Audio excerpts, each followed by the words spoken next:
Arestado ang isang babae matapos maaktuhan sa iligal na pagbebenta ng kahoy sa Ligaw City, Albay.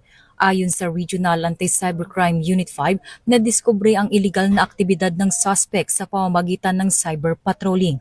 Natunto ng Facebook account nito na nagbebenta ng lumber na pinaghihinalang iligal ang pinagmulan.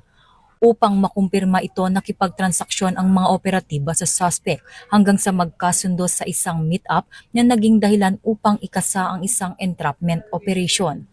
Sa tulong ng Ligaw City Police Station, matagumpay na naaresto ang suspect na nahaharap ngayon sa paglabag sa Presidential Decree 705 o ang Forestry Reform Code of the Philippines. Patuloy naman ang paalala ng mga otoridad sa publiko na siguraduhing legal at may permit ang pagbili at pagbebenta ng mga produktong kahoy, lalo na sa online platforms.